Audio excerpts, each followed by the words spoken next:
ఈరోజు కరివేపాకు పొడి చేస్తున్నానండి.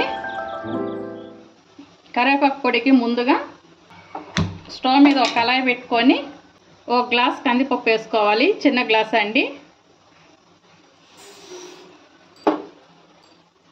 ఈ కందిపప్పుని ఎర్రగా వేపుకోవాలండి.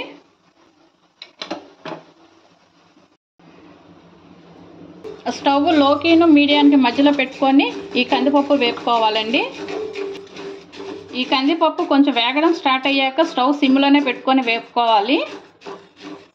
ఈ కరివేపాకు పొడికి ఒక చుక్క ఆయిల్ కూడా వాడము కాబట్టి జిడ్డు వాసన అస్సలు ఉండదండి. అందువల్ల ఈ కరివేపాకు పొడి 2 నెలలైనా వాడుకోవచ్చు.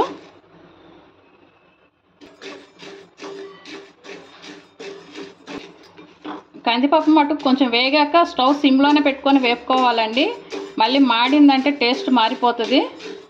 కందిపప్పు వేగిందండి. ఇప్పుడు ఒక బద్ద నోట్లో వేసుకుంటే కరకరలాడుతుందండి. అప్పుడు వేగినట్లు. ఒక ప్లేట్లో తీసుకుంటున్నాను.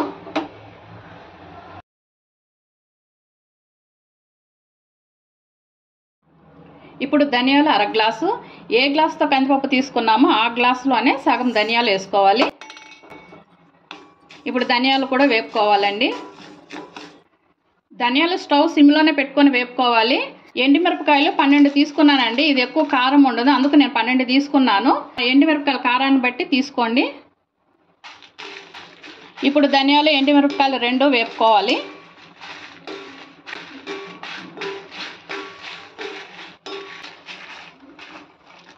ధనియాలు కూడా వేగిన స్మెల్ వస్తుందండి. ఒకటి నోట్లో వేసుకుంటే కరకరలాడుతుంది. ధనియాలు వేగిందండి. ఇప్పుడు 1 స్పూన్ జీలకర్ర వేసుకోవాలి.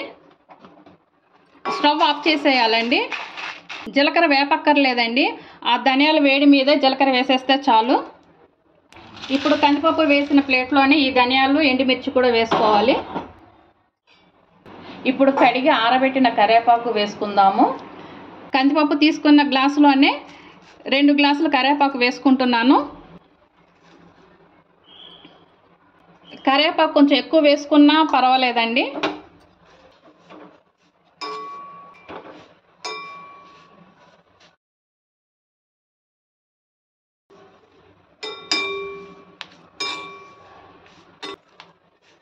కరివేపాకు కొంచెం కలర్ చేంజ్ అవుతుందండి.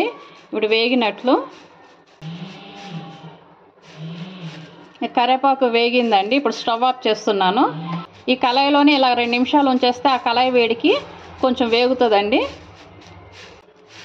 కరివేపాకు ఇలా గలగలలాడుతుందండి. ఇలా ఉంటే వేగినట్లు. ఇప్పుడు ఒక మిక్సీ జార్లోకి కందిపప్పు, కరివేపాకు, ఉప్పు వేసుకొని మిక్సీ పట్టుకోవాలి.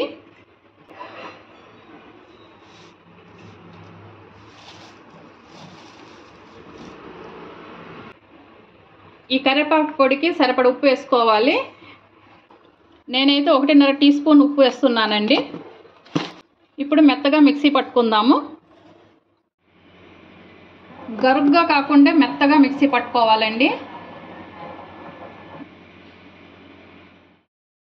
కరివేపాకు పొడి రెడీ అయిందండి. నచ్చితే ట్రై చేసి చూడండి.